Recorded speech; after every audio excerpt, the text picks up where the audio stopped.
ada ni untuk kita berusaha untuk i'tikaf dengan kadar yang kita mampu.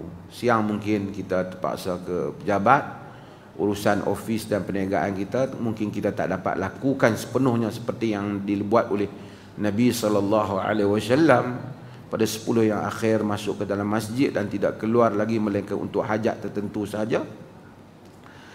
Maka tapi kita buatlah ma la yutrak kulluhu la yutrak julluh. Apa yang tak dapat semua jangan tinggalkan semua.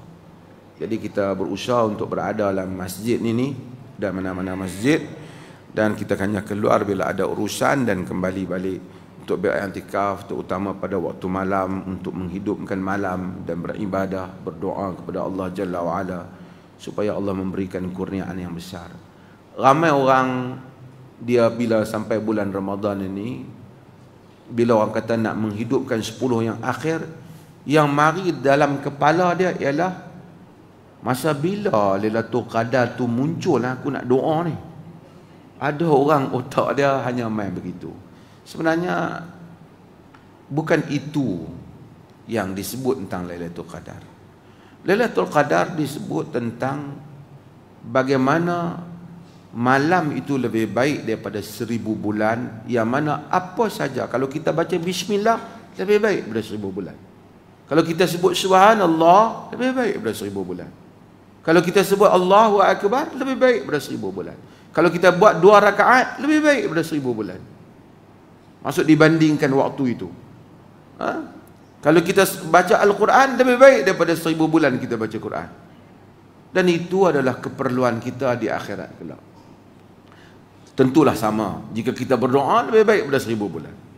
Maka dengan itu, maka ruang itu kita berusaha untuk supaya kita dapat hal yang pada suatu hari nanti kita akan pergi confirm, pasti, tanpa syak, semua kita akan menghadap Allah Jalla wa'ala. Ketika itu kita tak tanya lagi mana kereta kita, mana kuih raya kita, mana duit kita, mana anak kita, mana suami kita. Kita akan bertanya, ada berapa amalan kita yang diterima di sisi Allah Jalla wa'ala. Maka dengan itu kita akan tahu besarnya makna Lailatul Qadar, besarnya malam-malam Ramadan. Setengah orang, ada orang, na'udzubillah, dia salat malam, doa. Lepas-lepas itu dia tengok, wih panas hari ni, lah rugi semalam. Aku ingat semalam Lailatul Qadar. Dia boleh kata rugi, padahal itu ibadah. Dia artinya untuk apa dia ibadah? Bukan saja pada malam Lailatul Qadar dan bulan Ramadan, pada malam lain pun manusia beribadah pada Allah. Bangun malam untuk ibadah. Jadi kita 10 malam yang akhir kita bangun beribadah. Doa, salat, istighfar, mohon keampunan pada Allah.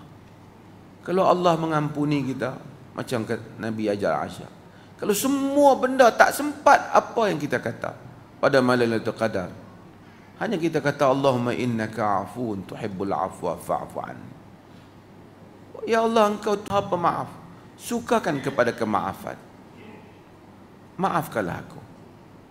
Kalaulah itu sahaja yang Allah terima dalam segala doa kita dalam dunia ini, dalam beribu puluh ribu doa, satu je dia terima, dia maafkan kita. Itu sudah cukup besar untuk kita. Kita pulang kepadanya dalam keadaan dia memaafkan kita. Kalau kita buat macam-macam semua, doa nak bagi anak berjaya peperiksaan, doa bagi anak dapat kerja, doa bagi dapat rezeki banyak, doa semua dia terima. Tapi tak ada yang dia terima doa memaafkan kita. Tidak berguna segala-galanya. Maka dengan itu, marilah sama-sama kita memahami betapa kita perlu kepada kemaafan Allah, perlu kepada beribadah kepadanya, dan dia telah membukakan 10 hari yang akhir ni. Mudah-mudahan sama-sama kita berusaha untuk beribadah pada 10 yang akhir.